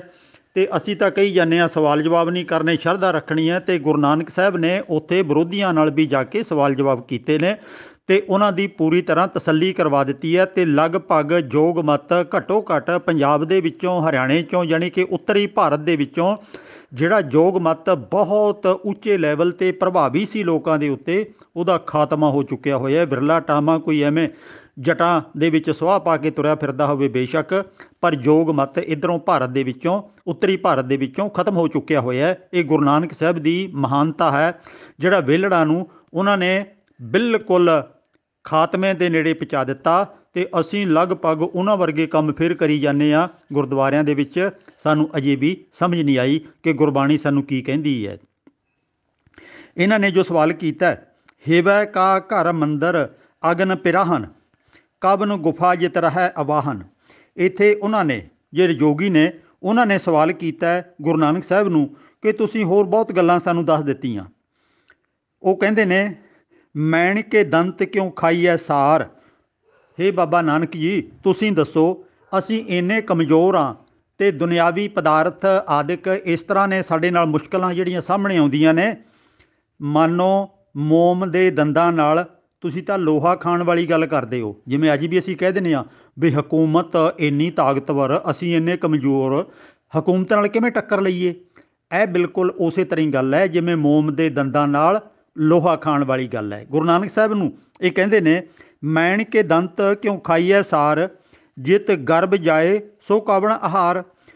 ਹੇ ਨਾਨਕ ਜੀ, ਤੁਸੀਂ ਕਿਰਪਾ ਕਰਕੇ ਦੱਸੋ, ਜਿਸ ਤਰੀਕੇ ਨਾਲ ਸਾਡਾ ਹੰਕਾਰ ਚਲਾ ਜਾਵੇ ਮਨੁੱਖ ਦੇ ਅੰਦਰੋਂ, ਉਹ ਕਿਹੜਾ ਖਾਣਾ ਹੈ, ਕਿਹੜੀ ਚੀਜ਼ ਖਾਈਏ ਜਿਹਦੇ ਨਾਲ ਸਾਡਾ ਹੰਕਾਰ ਮਿਟ ਜਾਵੇ। ਹਿਵੈ ਕਾ ਘਰ ਮੰਦਰ ਅਗਨ ਪਿਰਾਹਨ। ਮਾਨੋ ਸਾਡਾ ਤਾਂ ਇਸ ਤਰ੍ਹਾਂ ਦੀ ਹਾਲਤ ਹੈ, ਘਰ ਸਾਡਾ ਬਹੁਤ ਕਮਜ਼ੋਰ ਹੈ, ਜਿਵੇਂ ਬਰਫ਼ ਦਾ ਬਣਿਆ ਹੋਵੇ ਤੇ ਅੱਗ ਦਾ ਪਹਿਰਾਵਾ ਅਸੀਂ ਪਹਿਨ ਲਿਆ, ਭਾਵ ਕਿ ਉਲਟ ਕੰਮ ਹੋ ਗਿਆ ਸਾਰਾ। ਅਸੀਂ ਕਿਵੇਂ ਆਪਣੇ ਆਪ 'ਤੇ ਕਾਬੂ ਕਰੀਏ, ਕਿਵੇਂ ਸਾਰਾ ਕੁਝ ਕਰੀਏ। ਹਿਵੈ ਕਾ ਘਰ ਮੰਦਰ ਅਗਨ ਪਿਰਾਹਨ, ਭਾਵ ਕੀ ਇੱਥੇ ਕਿ ਸਾਡਾ ਸਰੀਰ ਹੈ ਬਹੁਤ ਮੰਨੋ ਬਰਫ਼ ਦਾ ਬਣਿਆ ਹੋਇਆ, ਅਤੇ ਅੰਦਰ ਲੋਭ ਲਾਲਚ ਆਦਿਕ ਦੇ ਵਿਕਾਰ ਸਾਡੇ ਪੈਦਾ ਹੋਏ ਨੇ ਅਤੇ ਸਰੀਰ ਦਾ ਨਾਸ ਮਾਰ ਕੇ ਰੱਖ ਦਿੰਦੇ ਨੇ, ਅਤੇ ਇਹ ਸਾਡੇ ਕਾਬੂ ਨਹੀਂ ਰਹਿੰਦੇ। ਉਹ ਗੁਰੂ ਸਾਹਿਬ ਨੂੰ ਕਹਿ ਰਹੇ ਨੇ ਇਹੋ ਜਿਹੇ ਅੱਗ ਦੇ ਪਹਿਰਾਵੇ ਨਾਲ ਬਰਫ਼ ਦਾ ਮੰਦਰ ਕਿਵੇਂ ਟਿਕ ਸਕਦਾ ਹੈ, ਬਰਫ਼ ਦਾ ਸਰੀਰ ਕਿਵੇਂ ਰਹਿ ਸਕਦਾ ਹੈ, ਉਹਨੇ ਤਾਂ ਖਤਮ ਹੋਣਾ ਹੀ ਹੋਣਾ। ਕਾਵਨ ਗੁਫਾ ਜਿਤ ਰਹਿ ਅਵਾਹਨ, ਉਹ ਕਿਹੜੀ ਗੁਫਾ ਹੈ ਜਿੱਥੇ ਮਨ ਟਿਕਾਓ ਵਿੱਚ ਆ ਜਾਵੇ। ਇਸ ਮਨ ਨੂੰ ਕਿਵੇਂ ਟਿਕਾਈਏ। ਇਤ ਉਤ ਕਿਸ ਕੋ ਜਾਣ ਸਮਾਵੈ, ਇਹ ਜਿਹੜਾ ਸਰੀਰ ਹੈ, ਇਹ ਜਿਹੜਾ ਸਦਾ ਵਾਸਤੇ ਮਨ ਅਤੇ ਸਰੀਰ ਇੱਕਮਿਕ ਹੋ ਕੇ ਪ੍ਰਭੂ ਦੇ ਗੁਣਾਂ ਦੇ ਵਿੱਚ ਲੀਨ ਹੋ ਜਾਵੇ। ਕਵਨ ਧਿਆਨ ਮਨ ਮਨੈ ਸਮਾਵੈ, ਉਹ ਕਿਸ ਤਰ੍ਹਾਂ ਧਿਆਨ ਲਾਈਏ ਜਿਹੜਾ ਉਸ ਨਿਰੰਕਾਰ ਦੇ ਨਾਲ ਇੱਕਮਿਕ ਹੋ ਜਾਵੇ। ਕੋਈ ਤਰੀਕਾ ਤਾਂ ਸਾਨੂੰ ਸਮਝਾ ਦਿਓ। ਇੱਥੇ ਗੁਰੂ ਨਾਨਕ ਸਾਹਿਬ ਇਹਦਾ ਜਵਾਬ ਦੇ ਰਹੇ ਨੇ ਅਗਲੇ ਹਿੱਸੇ ਦੇ ਵਿੱਚ। ਹਉ ਮੈਂ ਵਿੱਚੋਂ ਖੋਵੈ, ਉਹ ਭਾਈ ਆਪਣਾ ਕਿ ਮੈਂ ਬਹੁਤ ਕੁਛ ਹਾਂ, ਮੈਂ ਬਹੁਤ ਕੁਝ ਜਾਣਦਾ ਹਾਂ, ਕੀਤਾ ਕੁਝ ਵੀ ਨਹੀਂ ਹੈ। ਨਾ ਅਕਲ ਹੈ, ਨਾ ਹਿੰਮਤ ਹੈ, ਹੌਸਲਾ ਹੈ। ਸੰਸਾਰ ਦੇ ਵਿੱਚ ਰਹਿ ਕੇ ਕੇਵਲ ਮੁੱਖ ਦੀਆਂ ਖਾਧੀਆਂ ਤਾਂ ਬਹੁਤ ਨੇ, ਜ਼ਿੰਦਗੀ ਨੂੰ ਧੱਕੇ ਤਾਂ ਬਹੁਤ ਦਿੱਤੇ ਨੇ, ਚੰਗਾ ਕੰਮ ਤਾਂ ਕੀਤਾ ਕੋਈ ਨਹੀਂ, ਅਕਲਮੰਦੀ ਤਾਂ ਹਾਸਲ ਕੀਤੀ ਕੋਈ ਨਹੀਂ, ਅਤੇ ਫਿਰ ਹੰਕਾਰ ਸਿਰ 'ਤੇ ਚੜ੍ਹਿਆ ਹੋਇਆ ਹਰੇਕ ਬੰਦੇ ਦੇ। ਗੁਰੂ ਸਾਹਿਬ ਉਹੀ ਗੱਲ ਦੱਸ ਰਹੇ ਨੇ, ਕਿਉਂਕਿ ਜੋਗੀ ਵੀ ਆਪਣੀ ਵਿੱਦਿਆ ਦਾ, ਆਪਣੀ ਭਗਤੀ ਦਾ, ਆਪਣੇ ਪੁੱਠੇ ਸਿੱਧੇ ਕੰਮਾਂ ਦਾ, ਧੋਤੀ ਨੇਤੀ, ਪੁੱਠੇ ਲਟਕਣਾ, ਸਰੀਰ ਨੂੰ ਤਕਲੀਫਾਂ ਦੇਣੀਆਂ, ਇਹਨੂੰ ਹੀ ਉਹ ਮਹਾਨਤਾ ਸਮਝਦੇ ਸੀ। ਗੁਰੂ ਸਾਹਿਬ ਕਹਿੰਦੇ ਨੇ ਹਉ ਮੈਂ ਵਿੱਚੋਂ ਖੋਵੈ, ਦੂਜਾ ਮਿਟੈ ਇੱਕੋ ਹੋਵੈ। ਆਪਣੇ ਅੰਦਰ ਇਹ ਜਿਹੜਾ ਇੰਨਾ ਹੰਕਾਰ ਹੈ, ਅਤੇ ਇਸ ਤਰ੍ਹਾਂ ਪ੍ਰਭੂ ਦੇ ਨਿਯਮ ਤੋਂ ਤੁਸੀਂ ਵੱਖ ਹੋ ਗਏ ਹੋ, ਇਹਨੂੰ ਮੇਟ ਦਿਓ, ਖਤਮ ਕਰ ਦਿਓ ਅਤੇ ਇੱਕਮਿਕ ਹੋ ਜਾਓ ਉਹਦੇ ਨਾਲ। ਜਗ ਕਰੜਾ ਮਨਮੁਖ ਗਵਾਰ, ਇਹ ਸਾਰਾ ਸਮਾਜ ਹੈ, ਇਹਦੇ ਵਿੱਚ ਬੜੀਆਂ ਕਠਿਨਾਈਆਂ ਨੇ, ਬਹੁਤ ਮੁਸ਼ਕਲਾਂ ਆਉਂਦੀਆਂ ਨੇ, ਅਤੇ ਮਨਮੁਖ ਬੰਦਾ ਕਮਲਾ ਹੈ, ਇਹਨਾਂ ਕਠਿਨਾਈਆਂ 'ਤੇ ਉਹ ਕਿਵੇਂ ਕਾਬੂ ਪਾਵੇਗਾ, ਕਿਵੇਂ ਹਾਵੀ ਹੋਵੇਗਾ, ਆਪਣੇ ਜੋ ਇੱਛਾ ਉਹ ਕਿਵੇਂ ਪੂਰੀਆਂ ਕਰੇਗਾ। ਸ਼ਬਦ ਕਮਾਈਐ ਖਾਈਐ ਸਾਰ, ਜਦੋਂ ਸ਼ਬਦ ਦੀ ਕਮਾਈ, ਗਿਆਨ ਹਾਸਲ ਕਰੋਗੇ, ਵਿੱਦਿਆ ਹਾਸਲ ਕਰੋਗੇ, ਅਕਲਮੰਦ ਬਣੋਗੇ, ਅਤੇ ਫਿਰ ਤੁਸੀਂ ਮੰਨੋ ਇਸੇ ਸਰੀਰ ਦੇ ਨਾਲ, ਇਹਨਾਂ ਹੀ ਮੋਮ ਦੇ ਦੰਦਾਂ ਨਾਲ ਤੁਸੀਂ ਫਿਰ ਲੋਹਾ ਵੀ ਖਾ ਸਕਦੇ ਹੋ। ਭਾਵ ਕਿ ਜਿਹੜੇ ਕੰਮ ਅੱਜ ਤੁਹਾਨੂੰ ਲੱਗਦਾ ਹੈ ਕਿ ਨਹੀਂ ਕਰ ਸਕਦੇ, ਜਦੋਂ ਤੁਸੀਂ ਹਿੰਮਤੀ, ਉਦਮੀ ਅਤੇ ਅਕਲਮੰਦ ਬਣ ਗਏ, ਉਹ ਕੰਮ ਵੀ ਕਰ ਸਕੋਗੇ। ਅੰਤਰ ਬਾਹਰ ਏਕੋ ਜਾਣੈ, ਤੁਸੀਂ ਰੱਬ ਨੂੰ ਕਿਤੇ ਆਕਾਸ਼ ਦੇ ਵਿੱਚ ਬੈਠਾ, ਪਹਾੜਾਂ 'ਚ ਬੈਠਾ ਵੱਖਰਾ ਨਾ ਜਾਣੋ, ਆਪਣੇ ਅੰਦਰ ਅਤੇ ਬਾਹਰ ਉਹਦਾ ਨਿਯਮ ਕੰਮ ਕਰਦਾ ਪਛਾਣੋ, ਅਕਲਮੰਦ ਬਣੋ। ਨਾਨਕ ਅਗਨ ਮਰੈ ਸਤਿਗੁਰ ਕੈ ਭਾਣੈ, ਅਤੇ ਇਹ ਜਿਹੜੀ ਤੁਹਾਡੀ ਅੰਦਰ ਅੱਗ ਬਲ ਰਹੀ ਹੈ ਹਉਮੈ ਹੰਕਾਰ ਦੀ, ਵਿਕਾਰਾਂ ਦੀ, ਇਹ ਜਦੋਂ ਤੁਸੀਂ ਅਕਲਮੰਦ ਬਣ ਗਏ, ਗਿਆਨਵਾਨ ਬਣ ਗਏ, ਤੁਸੀਂ ਗੁਰੂ ਦਾ, ਪ੍ਰਭੂ ਪਰਮਾਤਮਾ ਦਾ, ਆਪਣੇ ਨਿਯਮਾਂ ਦਾ ਇਹ ਸਾਰਾ ਗਿਆਨ ਹਾਸਲ ਕਰ ਲਿਆ, ਹਿਰਦੇ 'ਚ ਤੁਹਾਡੇ ਚਾਨਣ ਹੋ ਗਿਆ, ਅਤੇ ਤੁਹਾਨੂੰ ਚੰਗੇ ਮਾੜੇ ਦੀ ਪਛਾਣ ਹੋ ਜਾਣੀ ਹੈ, ਅਤੇ ਤੁਸੀਂ ਫਿਰ ਇੱਕਮਿਕ ਹੋ ਜਾਓਗੇ ਪ੍ਰਭੂ ਦੇ ਨਿਯਮਾਂ ਵਿੱਚ। ਇਸ ਤਰ੍ਹਾਂ ਤੁਹਾਡੇ ਅੰਦਰ ਦੀ ਅਗਨੀ ਬੁੱਝ ਜਾਵੇਗੀ, ਤੁਸੀਂ ਸ਼ਾਂਤ ਹੋ ਜਾਓਗੇ, ਅਤੇ ਸਮਾਜ ਦੇ ਕਲਿਆਣ ਵਾਸਤੇ ਜਿੰਨਾ ਹੋ ਸਕਿਆ ਉਤਨਾ ਯੋਗਦਾਨ ਪਾਓਗੇ। ਇਹ ਪਹਾੜਾਂ 'ਤੇ ਨਾ ਬੈਠੋ, ਸਮਾਜ ਦੇ ਵਿੱਚ ਜਾਓ, ਤੁਹਾਡੇ ਗੁਣਾਂ ਦੀ ਕੀਮਤ ਤਾਂ ਪੈਣੀ ਹੈ, ਔਗੁਣਾਂ ਦੀਆਂ ਲਾਹਣਤਾਂ ਵੀ ਤੁਹਾਨੂੰ ਤਾਂ ਹੀ ਪੈਣੀਆਂ ਨੇ, ਤੁਸੀਂ ਸਮਾਜ ਨਾਲੋਂ ਟੁੱਟ ਗਏ ਅਤੇ ਕੇਵਲ ਗੱਲਾਂ ਬਹੁਤ ਵੱਡੀਆਂ ਕਰਦੇ ਹੋ। ਸੋ ਸਿੱਖਾਂ ਨੇ ਵੀ, ਜਿਹੜੇ ਕਿ ਸਾਧ ਸੰਤ ਡੇਰੇਦਾਰ ਨੇ, ਉਹਨਾਂ ਨੇ ਵੀ ਗੁਫਾਵਾਂ ਦੇ ਵਿੱਚ ਰਹਿ ਕੇ ਆਤਮਾ ਉੱਚੀ ਹੁੰਦੀ ਹੈ, ਮਨ ਉਡਾਰੀਆਂ ਮਾਰਦਾ, ਅਵਸਥਾ ਆਨੰਦ ਦੇ ਵਿੱਚ ਆ ਜਾਂਦੀ ਹੈ, ਇਹੋ ਜਿਹੀਆਂ ਜੋਗੀਆਂ ਵਾਲੀਆਂ ਕਹਾਣੀਆਂ ਪਾ ਕੇ ਸਿੱਖ ਸਮਾਜ ਨੂੰ ਕਮਲਾ ਬਣਾ ਦਿੱਤਾ ਹੈ। ਅਤੇ ਅਸੀਂ ਗੁਰਬਾਣੀ ਪੜ੍ਹ ਕੇ ਚੰਗੇ ਇਨਸਾਨ ਬਣਨਾ ਹੈ, ਗੁਣਾਂ ਦੇ ਧਾਰਨੀ ਹੋਣਾ ਹੈ। ਸਵਾਲ ਨੰਬਰ 386 ਭਾਈ ਕੁਲਵੀਰ ਸਿੰਘ, ਇਹਨਾਂ ਦਾ ਸਵਾਲ ਹੈ, ਬਿਨ ਭਾਗਾਂ ਸਤਸੰਗ ਨਾ ਲੱਭੈ, ਬਿਨ ਸੰਗਤ ਮੈਲ ਭਰੀਜੈ ਜੀਓ। ਇਸ ਪੰਕਤੀ ਦੇ ਕੀ ਅਰਥ ਨੇ? ਮੈਂ ਪਹਿਲਾਂ ਵੀ ਬਹੁਤ ਵਾਰੀ ਬੇਨਤੀ ਕਰ ਚੁੱਕੇ ਕਿ ਇੱਕ ਪੰਕਤੀ ਜਦੋਂ ਵੀ ਆਪਾਂ ਕਿਸੇ ਥਾਂ ਤੋਂ ਗੁਰਬਾਣੀ ਦੀ ਚੁੱਕਾਂਗੇ ਤਾਂ ਉਹਦੇ ਅਰਥ ਸਹੀ ਨਹੀਂ ਹੋ ਸਕਣਗੇ, ਆਪਾਂ ਨੂੰ ਜ਼ਰੂਰ ਭੁਲੇਖਾ ਕਿਤੇ ਨਾ ਕਿਤੇ ਲੱਗ ਜਾਵੇਗਾ। ਇੱਥੇ ਵੀ ਆਪਾਂ ਸਾਰੇ ਸ਼ਬਦ ਨੂੰ ਸਾਹਮਣੇ ਲਈਏ ਤਾਂ ਗੱਲ ਕਲੀਅਰ ਹੋ ਜਾਂਦੀ ਹੈ। ਇਹ ਸ਼ਬਦ ਹੈ ਗੁਰਬਾਣੀ, ਗੁਰੂ ਗ੍ਰੰਥ ਸਾਹਿਬ ਦੇ ਪੰਨਾ 95 ਦੇ ਉੱਤੇ। ਇੱਥੇ ਗੁਰੂ ਸਾਹਿਬ ਕਹਿੰਦੇ ਨੇ, ਹਰ ਜਨ ਸੰਤ ਮਿਲੋ ਮੇਰੇ ਭਾਈ, ਐ ਪਿਆਰੇ ਗੁਰਸਿੱਖੋ, ਭਲੇ ਲੋਕੋ, ਆਓ ਰਲ ਮਿਲ ਕੇ ਵਿਚਾਰ ਕਰੀਏ। ਮੇਰਾ ਹਰ ਪ੍ਰਭ ਦੱਸੋ, ਮੈਂ ਭੁੱਖ ਲਗਾਈ। ਹੁਣ ਇੱਥੇ ਜੇ ਇਕੱਲੇ ਅੱਖਰੀ ਅਰਥ ਕਰਾਂਗੇ, ਗੁਰੂ ਸਾਹਿਬ ਤਾਂ ਕਹਿੰਦੇ ਨੇ ਮੈਨੂੰ ਰੱਬ ਬਾਰੇ ਦੱਸੋ, ਮੈਨੂੰ ਰੱਬ ਦੀ ਭੁੱਖ ਹੈ। ਹੁਣ ਪਹਿਲੀ ਗੱਲ ਤਾਂ ਭੁੱਖ ਤਾਂ ਖਾ ਕੇ ਮਿਟਦੀ ਹੁੰਦੀ ਹੈ। ਇਹ ਕਿਹੋ ਜਿਹੀ ਭੁੱਖ ਹੈ? ਇਹ ਹੁੰਦੀ ਹੈ ਗਿਆਨ ਹਾਸਲ ਕਰਨ ਦੀ ਚਾਹਨਾ, ਇੱਛਾ, ਇਹਨੂੰ ਵੀ ਭੁੱਖ ਕਿਹਾ ਗਿਆ। ਤੇ ਗੁਰੂ ਸਾਹਿਬ ਕਹਿ ਰਹੇ ਨੇ ਤੁਸੀਂ ਦੱਸੋ। ਹੁਣ ਦੂਜੇ ਲੋਕ ਤਾਂ ਗੁਰੂ ਸਾਹਿਬ ਨਾਲੋਂ ਬਹੁਤ ਘੱਟ ਅਕਲ ਵਾਲੇ ਨੇ, ਉਹ ਕਿਵੇਂ ਦੱਸਣਗੇ? ਇਹ ਇੱਕ ਭਾਵਨਾ ਪ੍ਰਗਟ ਕਰਨ ਦੇ ਢੰਗ ਨੇ। ਇਹਦੀ ਆਪਾਂ ਭਾਵ ਅਰਥ ਲਵਾਂਗੇ, ਸ਼ਬਦ ਅਰਥ ਸਿੱਧੇ ਇਹਨਾਂ ਗੱਲਾਂ ਦੇ ਨਹੀਂ ਹੋ ਸਕਦੇ ਹੁੰਦੇ। ਮੇਰਾ ਹਰ ਪ੍ਰਭ ਦੱਸੋ ਮੈਂ ਭੁੱਖ ਲਗਾਈ, ਮੇਰੀ ਸ਼ਰਧਾ ਪੂਰ ਜਗਜੀਵਨ ਦਾਤੇ, ਮੇਰੀ ਮਾਨਸਿਕ ਬਿਰਤੀ, ਮੇਰੀ ਇੱਛਾ, ਮੇਰੀ ਚਾਹਨਾ ਇਹ ਪੂਰੀ ਕਰ ਦਿਓ। ਮਿਲ ਹਰ ਦਰਸ਼ਨ ਮਨ ਭੀਜੈ ਜੀਓ, ਮੈਂ ਪ੍ਰਭੂ ਪਰਮਾਤਮਾ ਨੂੰ ਮਿਲ ਕੇ ਆਪਣੇ ਮਨ ਨੂੰ ਉੱਤਮ ਬਣਾ ਲਵਾਂ, ਗਿਆਨਵਾਨ ਬਣਾ ਲਵਾਂ। ਇੱਕ ਤਰ੍ਹਾਂ ਦਾ ਉਹ ਮਾਨਸਿਕ ਤੌਰ 'ਤੇ ਤ੍ਰਿਪਤ ਹੋ ਜਾਵੇ ਮੇਰਾ ਦਿਮਾਗ।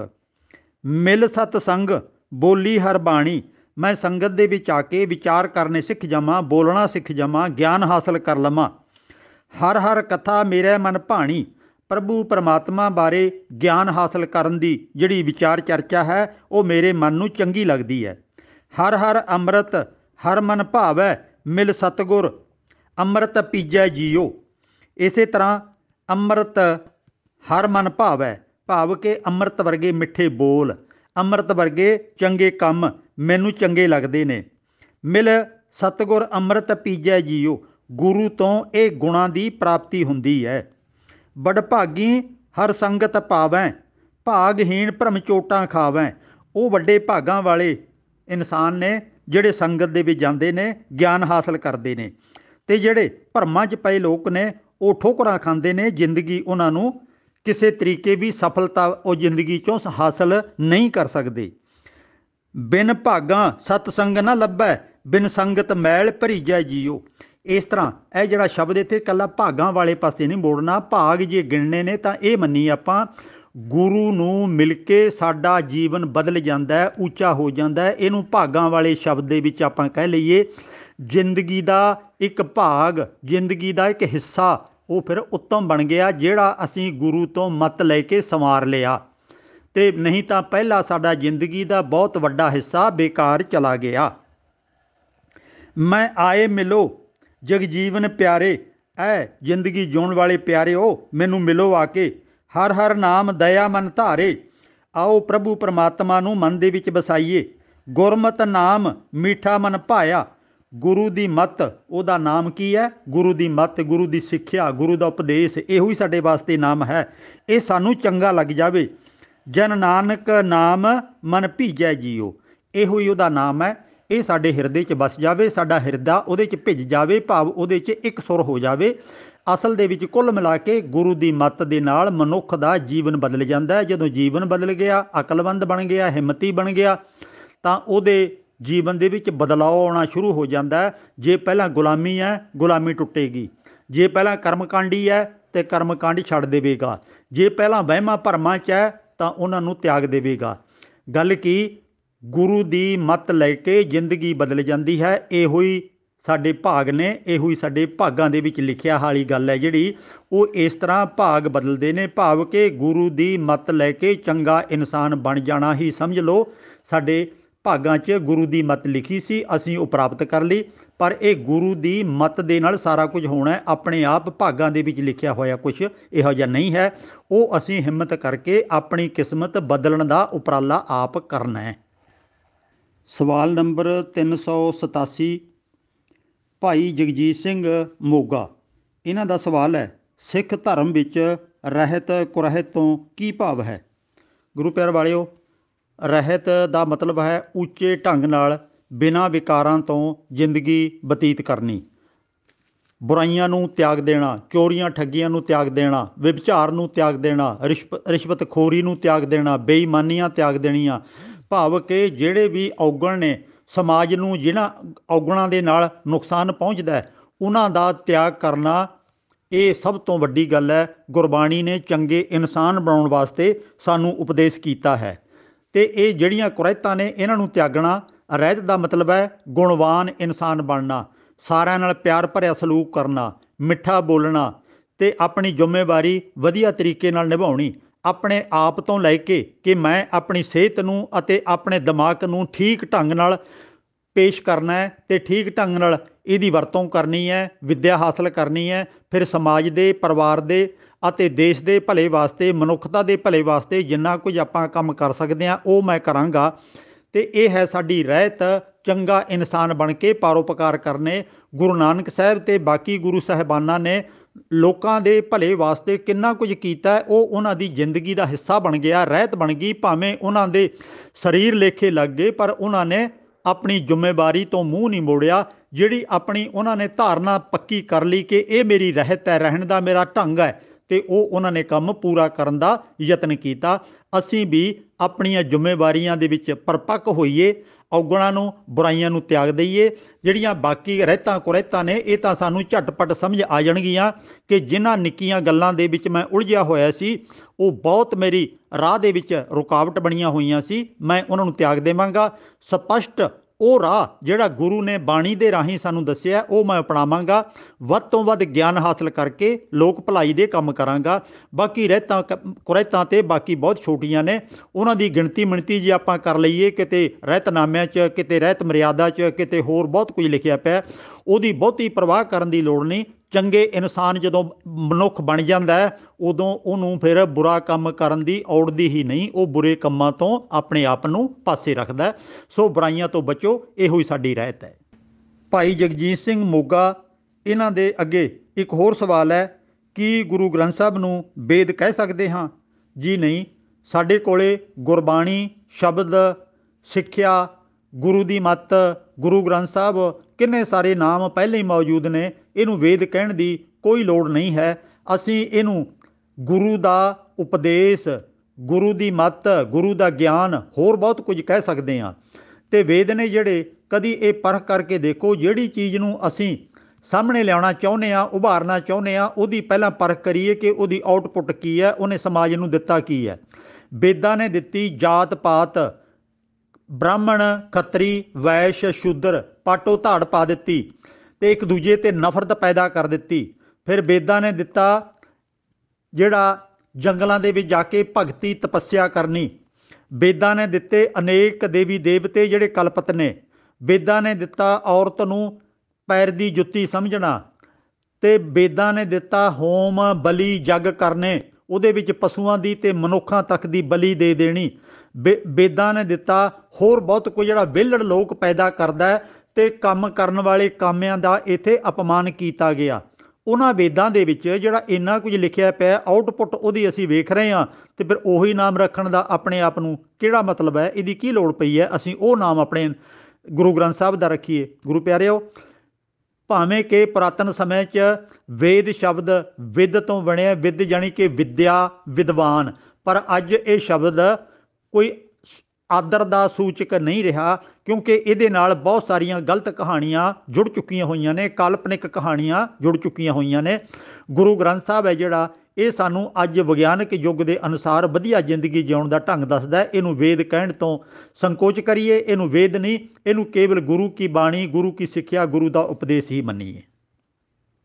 ਸਵਾਲ ਨੰਬਰ 399, ਭਾਈ ਜਗਜੀਤ ਸਿੰਘ ਮੋਗਾ, ਇਹਨਾਂ ਦਾ ਹੀ ਇਹ ਸਵਾਲ ਹੈ। ਅੱਗੇ ਇਹਨਾਂ ਦਾ ਸਵਾਲ ਹੈ, ਅਸਲ ਅਰਦਾਸ ਕੀ ਹੈ? ਜਿਹੜੀ ਅਰਦਾਸ ਪੁਰਾਤਨ ਸਮਿਆਂ 'ਚ ਸਿੱਖ ਪੰਥ ਦੇ ਕੁਝ ਵਿਦਵਾਨਾਂ ਨੇ ਰਲ ਮਿਲ ਕੇ ਤਿਆਰ ਕੀਤੀ ਹੈ, ਭਾਵਨਾ ਤਾਂ ਉਹਦੀ ਵੀ ਇਹੀ ਸੀ ਕਿ ਸੰਖੇਪ ਕਰਕੇ ਆਪਣਾ 3-4 ਮਿੰਟਾਂ ਦੇ ਵਿੱਚ ਇਤਿਹਾਸ ਨੂੰ ਯਾਦ ਕੀਤਾ ਜਾਵੇ। ਫਿਰ ਮਨੁੱਖ ਆਪਣੇ ਆਪ 'ਤੇ ਪਰਣ ਕਰੇ ਕਿ ਹੁਣ ਮੈਂ ਉਹਨਾਂ ਤੋਂ ਅਗਵਾਈ ਲੈ ਕੇ, ਜਿਹੜੇ ਸਾਡੇ ਮਹਾਂਪੁਰਖ ਬਹਾਦਰ ਯੋਧੇ ਹੋਏ ਨੇ ਪੁਰਾਣੇ ਸਮਿਆਂ 'ਚ, ਮੈਂ ਉਹਨਾਂ ਦੇ ਸਨਮੁਖ ਅੱਜ ਪਰਣ ਕਰਦਾ ਹਾਂ ਕਿ ਮੈਂ ਵੀ ਚੰਗੇ ਕੰਮ ਕਰਾਂਗਾ ਅਤੇ ਕਦੇ ਵੀ ਡੋਲਾਂਗਾ ਨਹੀਂ, ਬੁਰਾਈਆਂ ਤੋਂ ਬਚਾਂਗਾ, ਚੜ੍ਹਦੀ ਕਲਾ 'ਚ ਰਵਾਂਗਾ। ਸਮਾਜ ਦੇ ਕਲਿਆਣ ਵਾਸਤੇ ਭਾਵੇਂ ਕਿੰਨਾ ਵੀ ਮੈਨੂੰ ਔਖੇ ਤੋਂ ਔਖਾ ਹੋਣਾ ਪਵੇ, ਮੈਂ ਉਹ ਸਾਰੇ ਕੰਮ ਸਮਾਜ ਭਲੇ ਦੇ ਕਰਾਂਗਾ। ਤੋ ਅੱਜ ਹੁੰਦਾ ਕੀ ਹੈ, ਅਸੀਂ ਅਰਦਾਸ ਕਰਕੇ ਚੁੱਪ ਕਰਕੇ ਬਹਿ ਜਾਂਦੇ ਹਾਂ। ਅਰਦਾਸ ਕਰ ਦਿੱਤੀ ਹੈ ਅਤੇ ਸੱਚੇ ਪਾਤਸ਼ਾਹ ਆਪ ਹੀ ਕਰਨਗੇ। ਕਦੀ ਸੋਚ ਕੇ ਤਾਂ ਵੇਖੋ, ਉਸ ਅਰਦਾਸ ਦੇ ਵਿੱਚ ਭਾਈ ਤਾਰੂ ਸਿੰਘ, ਭਾਈ ਮਨੀ ਸਿੰਘ, ਸ਼ਾਹਬਾਜ਼ ਸਿੰਘ, ਸੁਬੇਗ ਸਿੰਘ, ਉਹਨਾਂ ਨੇ ਤਾਂ ਮੁਸੀਬਤਾਂ ਝੱਲੀਆਂ। ਗੁਰੂ ਸਾਹਿਬ ਦੇ ਪੁੱਤਰ ਤੱਕ ਚਾਰੇ ਲੇਖੇ ਲੱਗ ਗਏ ਤੇ ਉਹਨਾਂ ਨੇ ਆਪ ਵੀ ਬੇਅੰਤ ਕੁਰਬਾਨੀਆਂ ਕੀਤੀਆਂ। ਗੁਰੂ ਸਾਹਿਬਾਨਾਂ ਨੇ ਸਿੱਖਾਂ ਨੂੰ ਮੁਸੀਬਤਾਂ ਦਾ ਸਾਹਮਣਾ ਕਰਨਾ ਪਿਆ। ਉਹ ਤਾਂ ਉਮਰਾਂ ਭਰ ਮੁਸੀਬਤਾਂ ਝੱਲਦੇ ਰਹੇ ਤੇ ਅਸੀਂ ਸੋਚਦੇ ਹਾਂ ਕਿ ਉਹਨਾਂ ਦਾ ਨਾਮ ਲੈ ਕੇ ਕੀਤੀ ਗਈ ਅਰਦਾਸ ਸਾਨੂੰ ਬਹੁਤ ਸਾਰਾ ਧਨ ਦੇ ਦੇਵੇਗੀ, ਸਾਡੇ ਘਰੇ ਪੁੱਤਰ ਦੀ ਪ੍ਰਾਪਤੀ ਹੋ ਜਾਵੇਗੀ, ਸਾਡੀ ਲੜਕੀ ਵਾਸਤੇ ਵਧੀਆ ਵਰ ਮਿਲ ਜਾਵੇਗਾ, ਜਾਂ ਵਿਦੇਸ਼ ਜਾਣ ਵਾਸਤੇ ਸਾਡਾ ਵੀਜ਼ਾ ਲੱਗ ਜਾਵੇਗਾ, ਇਮਤਿਹਾਨਾਂ 'ਚੋਂ ਅਸੀਂ ਪਾਸ ਹੋ ਜਾਵਾਂਗੇ। ਇਹਨਾਂ ਗੱਲਾਂ ਦੇ ਨਾਲ ਅਰਦਾਸ ਦਾ ਕੋਈ ਸਰੋਕਾਰ ਨਹੀਂ ਹੈ। ਉਹਨਾਂ ਮਹਾਂਪੁਰਖਾਂ ਨੂੰ ਯਾਦ ਕਰਕੇ ਆਪਣੇ ਅੰਦਰ ਉਤਸ਼ਾਹ, ਹੌਸਲਾ, ਹਿੰਮਤ ਪੈਦਾ ਕਰਨੀ ਹੈ ਕਿ ਅਸੀਂ ਵੀ ਉਹਨਾਂ ਵਰਗੇ ਕੁਝ ਨਾ ਕੁਝ ਕੰਮ ਕਰਾਂਗੇ। ਨਹੀਂ ਤਾਂ ਫਿਰ ਗੁਰਬਾਣੀ ਇਹ ਵੀ ਕਹਿੰਦੀ ਹੈ, ਕਿਆ ਮੂੰਹ ਲੈ ਕੀਚੈ ਅਰਦਾਸ, ਪਾਪ ਪੁੰਨ ਦੋਏ ਸਾਖੀ ਪਾਸ। ਉਹ ਕਿਹੜੇ ਮੂੰਹ ਨਾਲ ਭਾਈ ਅਰਦਾਸ ਕਰਦਾ? ਤੇਰੇ ਚੰਗੇ ਅਤੇ ਮਾੜੇ ਕੰਮ ਗਵਾਹ ਨੇ। ਜਿਹੋ ਜਿਹਾ ਤੂੰ ਕੰਮ ਕਰੇਗਾ ਉਹੋ ਜਿਹਾ ਨਤੀਜਾ ਨਿਕਲੇਗਾ। ਸੋ ਅਸਲ ਅਰਦਾਸ ਕੀ ਹੈ ਕਿ ਆਪਣੇ ਆਪ 'ਤੇ ਕਾਬੂ ਰੱਖ ਕੇ ਵਧੀਆ ਜ਼ਿੰਦਗੀ ਜਿਉਣੀ, ਗੁਰਬਾਣੀ ਦੇ ਅਨੁਸਾਰ ਜ਼ਿੰਦਗੀ ਜਿਉਣੀ ਤੇ ਬੁਰਾਈਆਂ ਤੋਂ ਆਪਣੇ ਆਪ ਨੂੰ ਬਚਾ ਕੇ ਰੱਖਣਾ, ਦੂਰ ਰੱਖਣਾ। ਨਹੀਂ ਤੇ ਅਰਦਾਸਾਂ ਤਾਂ ਸਾਡੇ ਗੁਰਦੁਆਰਿਆਂ 'ਚ ਬੇਅੰਤ ਹੋ ਰਹੀਆਂ ਨੇ, ਪਰ ਸਿੱਖਾਂ ਦਾ ਜੀਵਨ ਕਿੱਥੇ ਖਲੋਤਾ ਅਸੀਂ ਆਲੇ ਦੁਆਲੇ ਸਹਿਜੇ ਹੀ ਅੰਦਾਜ਼ਾ ਲਾ ਸਕਦੇ ਹਾਂ। ਸਵਾਲ ਨੰਬਰ 390 ਭਾਈ ਜਗਜੀਤ ਸਿੰਘ ਮੋਗਾ, ਇਹਨਾਂ ਦਾ ਹੀ ਸਵਾਲ ਹੈ ਅੱਗੇ ਕਿ ਤਨਖਾਹੀਆ ਕਿਸ ਨੂੰ ਕਹਿੰਦੇ ਨੇ? ਪੁਰਾਣੇ ਸਮਿਆਂ 'ਚ ਜਿਹੜਾ ਵੀ ਸਿੱਖ ਗਲਤੀ ਕਰਦਾ ਸੀ ਉਹਨੂੰ ਆਮ ਤੌਰ 'ਤੇ ਲਾਹਣਤਾਂ ਪਾਉਣ ਵਾਸਤੇ, ਅਪਮਾਨਿਤ ਕਰਨ ਵਾਸਤੇ ਕਿਹਾ ਜਾਂਦਾ ਸੀ ਕਿ ਇਹ ਬੰਦਾ ਇੰਨੀਆਂ ਗਲਤੀਆਂ ਕਰਦਾ ਹੈ ਅਤੇ ਇਹਨੂੰ ਆਪਾਂ ਆਪਣੇ ਨਾਲ ਸਹਿਮਤ ਨਹੀਂ ਹੋਣ ਦੇਣਾ, ਆਪਣੇ ਨਾਲ ਇਹਨੂੰ ਸ਼ਾਮਲ ਨਹੀਂ ਕਰਨਾ, ਇਹਦੇ ਨਾਲ ਵਰਤੋਂ ਵਿਹਾਰ ਨਹੀਂ ਕਰਨਾ। ਖਾਸ ਕਰਕੇ ਜਿਹੜੇ ਲੋਕ ਸਰਕਾਰੀ ਮੁਲਾਜ਼ਮ ਮਿਸਲਾਂ ਦੇ ਸਮੇਂ ਲੱਗ ਜਾਂਦੇ ਸਨ, ਕੁਦਰਤੀ ਗੱਲ ਹੈ, ਉਹਨੂੰ ਸਰਕਾਰੀ ਪਿੱਠੂ ਬਣ ਕੇ ਹੀ ਕੰਮ ਕਰਨਾ ਪੈਂਦਾ ਸੀ ਅਤੇ ਸਿੱਖਾਂ ਦੇ ਵਿਰੁੱਧ ਭੁਗਤਦੇ ਸੀ ਉਹ, ਪਰ ਤਨਖਾਹ ਉਹਨਾਂ ਨੂੰ ਸਰਕਾਰ ਤੋਂ ਮਿਲਦੀ ਸੀ। ਇੱਧਰ ਸਿੱਖਾਂ ਨੇ ਇਹਦੇ ਬਰਾਬਰ ਆਪਣਾ ਇੱਕ ਸਲੋਗਨ ਘੜ ਲਿਆ ਕਿ ਅਸੀਂ ਜਿਹੜਾ ਬੰਦਾ ਸਭ ਤੋਂ ਭੈੜਾ ਹੈ, ਬੁਰੇ ਕੰਮ ਕਰਦਾ, ਅਸੀਂ ਉਹਨੂੰ ਤਨਖਾਹੀਆ ਆਖਾਂਗੇ। ਤੁਸੀਂ ਉੱਧਰੋਂ ਤਨਖਾਹ ਲੈਂਦੇ ਹੋ ਅਤੇ ਅਸੀਂ ਉਹਨੂੰ ਤਨਖਾਹਦਾਰ ਮੁਲਾਜ਼ਮ ਨਹੀਂ ਮੰਨਾਂਗੇ, ਬਲਕਿ ਉਹਨੂੰ ਭੈੜਾ ਇਨਸਾਨ ਮੰਨਾਂਗੇ। ਅਤੇ ਉਦੋਂ ਇਹ ਸ਼ਬਦ ਪ੍ਰਚਲਿਤ ਹੋ ਗਏ ਸੀ। ਇਹਦਾ ਮਤਲਬ ਹੈ ਕਿ ਭੈੜਾ ਕੰਮ ਕਰਨ ਵਾਲੇ ਨੂੰ ਤਨਖਾਹੀਆ ਕਰਾਰ ਦਿੱਤਾ ਜਾਂਦਾ ਸੀ, ਜਿੰਨੀ ਦੇਰ ਉਹ ਆ ਕੇ ਮਾਫੀ ਨਾ ਮੰਗ ਲਵੇ ਅਤੇ ਅੱਗੇ ਤੋਂ ਬੁਰੇ ਕੰਮ ਕਰਨ ਤੋਂ ਤੋਬਾ ਨਾ ਕਰ ਲਵੇ। ਕਿਉਂਕਿ ਅੱਗੇ ਪੁਲਿਸ ਕੋਲ, ਅਦਾਲਤਾਂ ਕੋਲ ਜਾਣ ਦਾ ਕੋਈ ਸਾਧਨ ਨਹੀਂ ਸੀ। ਸਿੱਖ ਤਾਂ ਉਂਝ ਵੀ ਇੱਕ ਬਾਗੀ ਟੁਕੜੀ ਸੀ। ਉਹਨਾਂ ਜ਼ਮਾਨਿਆਂ 'ਚ ਸਰਕਾਰ ਦੇ ਨਾਲ ਸਹਿਮਤੀ ਨਹੀਂ ਸੀ, ਸਰਕਾਰ ਤੋਂ ਇਨਸਾਫ ਮਿਲਣ ਦੀ ਉਮੀਦ ਵੀ ਕੋਈ ਨਹੀਂ ਸੀ। ਅਤੇ ਇਨਸਾਫ ਤਾਂ ਅੱਜ ਤੱਕ ਆਧੁਨਿਕ ਯੁੱਗ ਦੇ ਵਿੱਚ ਵੀ ਬਹੁਤ ਲੰਮਾ ਸਮਾਂ ਅਦਾਲਤਾਂ 'ਚ ਧੱਕੇ ਖਾਂਦਿਆਂ ਬੀਤ ਜਾਂਦਾ ਹੈ। ਅਤੇ ਉਦੋਂ ਤਾਂ ਕਿਹੜੀਆਂ ਅਦਾਲਤਾਂ ਅਤੇ ਕਿਹੜੇ ਇਨਸਾਫ, ਕਿਹੜੇ ਆਵਾਜਾਈ ਦੇ ਸਾਧਨ, ਕਿਹੜੀ ਲਿਖਾ ਪੜ੍ਹੀ, ਕਿਹੜੀ ਵਿੱਦਿਆ, ਕੁਛ ਵੀ ਨਹੀਂ ਸੀ। ਉਦੋਂ ਫਿਰ ਆਪਸੀ ਆਪਣੇ ਆਪਣੇ ਭਾਈਚਾਰੇ, ਆਪਣੇ ਲੋਕਾਂ ਨੂੰ ਸਿੱਧੇ ਰਾਹ ਪਾਉਣ ਵਾਸਤੇ, ਬੁਰਾਈਆਂ ਤੋਂ ਬਚਣ ਵਾਸਤੇ ਉਹਨਾਂ ਨੇ ਆਪਣੇ ਢੰਗ ਅਪਣਾਏ ਹੋਏ ਸੀ। ਜਿਵੇਂ ਅੱਜ ਤੱਕ ਵੀ ਪੰਚਾਇਤਾਂ ਨੇ ਉਹ ਕਈ ਫੈਸਲੇ ਕਰ ਲੈਂਦੀਆਂ ਨੇ। ਇੱਧਰ ਹਰਿਆਣੇ 'ਚ ਖਾਪ ਪੰਚਾਇਤਾਂ ਬਣੀਆਂ ਨੇ, ਉਹ ਆਪਣੇ ਫੈਸਲੇ ਕਰੀ ਜਾਂਦੀਆਂ ਨੇ। ਭਾਵੇਂ ਕਿ ਇਹਨਾਂ ਨੂੰ ਅੱਜ ਜਿਹੜਾ ਆਧੁਨਿਕ ਯੁੱਗ ਹੈ, ਅੱਜ ਦੇ ਸੰਵਿਧਾਨ ਦੇ ਮੁਤਾਬਕ ਸੋਚ ਸਮਝ ਕੇ ਫੈਸਲੇ ਕਰਨੇ ਬਣਦੇ ਨੇ, ਪਰ ਫਿਰ ਵੀ ਕਈ ਵਾਰੀ ਪੁਰਾਤਨ ਫੈਸਲੇ ਲੋਕਾਂ 'ਤੇ ਜ਼ਬਰਦਸਤੀ ਲਾਗੂ ਕਰ ਦਿੱਤੇ ਜਾਂਦੇ ਨੇ। ਸੇ ਤਨਖਾਹੀਏ ਦਾ ਮਤਲਬ ਹੈ ਭੈੜੇ ਕੰਮ ਕਰਨ ਵਾਲਾ ਇਨਸਾਨ, ਜਿਹੜਾ ਆਪਣੇ ਕਬੀਲੇ ਦੀਆਂ ਰਵਾਇਤਾਂ ਨੂੰ ਤੋੜੇ ਅਤੇ ਕਬੀਲੇ ਦੇ ਬੰਦੇ ਇਕੱਠੇ ਹੋ ਕੇ ਫਿਰ ਉਹਨੂੰ ਸਜ਼ਾ ਲਾਉਂਦੇ ਨੇ। ਜੇ ਤਾਂ ਉਹ ਅੱਗੇ ਤੋਂ ਸੰਭਲ ਗਿਆ, ਅੱਗੇ ਤੋਂ ਗਲਤੀਆਂ ਉਹ ਨਾ ਕਰਨ ਦਾ ਵਾਅਦਾ ਕਰ ਲਿਆ ਉਹਨੇ, ਫਿਰ ਤਾਂ ਉਹਨੂੰ ਮਾਫ ਕਰ ਦਿੱਤਾ ਜਾਵੇਗਾ ਕੁਝ ਦਿਨਾਂ ਦੀ, ਉਹਨੂੰ ਕੋਈ ਸੇਵਾ ਲਾ ਕੇ, ਅਤੇ ਨਹੀਂ ਤਾਂ ਆਪਣੇ ਕਬੀਲੇ ਦੇ ਵਿੱਚੋਂ ਉਹਨੂੰ ਬਾਹਰ ਕਰ ਦਿੱਤਾ ਜਾਂਦਾ ਸੀ। ਅਤੇ ਬਾਹਰਲੇ ਕਬੀਲੇ ਵਾਲੇ ਵੀ ਉਹਦਾ ਆਦਰ ਨਹੀਂ ਸੀ ਕਰਦੇ। ਆਮ ਤੌਰ 'ਤੇ ਉਹਨੂੰ ਬਹੁਤ ਪਰੇਸ਼ਾਨੀਆਂ ਦਾ ਸਾਹਮਣਾ ਕਰਨਾ ਪੈਂਦਾ ਸੀ। ਤੋ ਇਸ ਤਰ੍ਹਾਂ ਇਹ ਤਨਖਾਹੀਆ ਸ਼ਬਦ ਪ੍ਰਚਲਿਤ ਹੋਇਆ। ਤਤ ਗੁਰਮਤ ਗਿਆਨ YouTube ਚੈਨਲ 'ਤੇ ਦੇਖਣ ਸੁਣਨ ਵਾਲੇ ਵੀਰੋ ਭੈਣੋ, ਤੁਸੀਂ ਬਹੁਤ ਹੌਸਲਾ ਅਫਜ਼ਾਈ ਕੀਤੀ ਹੈ, ਬਹੁਤ ਇਸ ਸਵਾਲ ਜਵਾਬ ਦੇ ਐਪੀਸੋਡਾਂ ਨੂੰ ਤੁਸੀਂ ਪਸੰਦ ਕੀਤਾ ਹੈ, ਅਤੇ ਇਸੇ ਤਰ੍ਹਾਂ ਸਵਾਲ ਜਵਾਬ ਦਾ ਇਹ ਸਿਲਸਿਲਾ ਤੁਹਾਡੇ ਸਹਿਯੋਗ ਨਾਲ ਜਾਰੀ ਰਹੇਗਾ। ਇਹ ਟੀਮ ਜਿਹੜਾ ਇਹ ਕੰਮ ਕਰ ਰਹੀ ਹੈ, ਇਹ ਤੁਹਾਡੇ ਸਾਥ ਤੋਂ ਬਿਨਾਂ ਨਹੀਂ ਚੱਲਦਾ। ਇਹਨਾਂ ਸਾਰੇ ਸਵਾਲ ਜਵਾਬ ਦੇ ਐਪੀਸੋਡ ਨੂੰ ਆਪਣੇ ਸੰਗੀਆਂ ਸਾਥੀਆਂ ਨੂੰ ਸੁਣਨ ਵਾਸਤੇ ਪ੍ਰੇਰਨਾ ਕਰੋ, ਤਾਂ ਕਿ ਸਾਡੇ ਮਨਾਂ ਦੇ ਵਿੱਚੋਂ ਬਹੁਤ ਸਾਰੇ ਭਰਮ ਭੁਲੇਖੇ ਜਿਹੜੇ ਪਏ ਹੋਏ ਨੇ ਉਹ ਦੂਰ ਹੋ ਜਾਣ। ਅਸੀਂ ਵਿਗਿਆਨਕ ਢੰਗ ਨਾਲ ਆਪਣੇ ਜੀਵਨ ਨੂੰ ਸਮਝ ਸਕੀਏ, ਅਪਣਾ ਸਕੀਏ, ਅਤੇ ਗੁਰਬਾਣੀ ਦੇ ਵਿੱਚ ਜਿਹੜੀਆਂ ਕਰਾਮਾਤੀ ਸ਼ਕਤੀਆਂ ਨੇ ਉਹਨਾਂ ਨੂੰ ਕੱਢ ਕੇ ਅੱਜ ਦੇ ਹਾਲਾਤ ਅਨੁਸਾਰ ਆਪਣੀ ਜ਼ਿੰਦਗੀ ਦੇ ਵਿੱਚ ਲਾਗੂ ਕਰਨ ਵਾਲੇ ਤਰੀਕੇ ਨਾਲ ਆਪਾਂ ਗੁਰਬਾਣੀ ਦੇ ਅਰਥ ਕਰੀਏ, ਸਮਝੀਏ ਅਤੇ ਵਿਕਾਰਾਂ ਨੂੰ ਤਿਆਗੀਏ, ਗੁਣਾਂ ਨੂੰ ਅਪਣਾਈਏ। ਭੁੱਲਾਂ ਚੁੱਕਾਂ ਲਈ ਖਿਮਾ। ਵਾਹਿਗੁਰੂ ਜੀ ਕਾ ਖਾਲਸਾ, ਵਾਹਿਗੁਰੂ ਜੀ ਕੀ ਫਤਿਹ।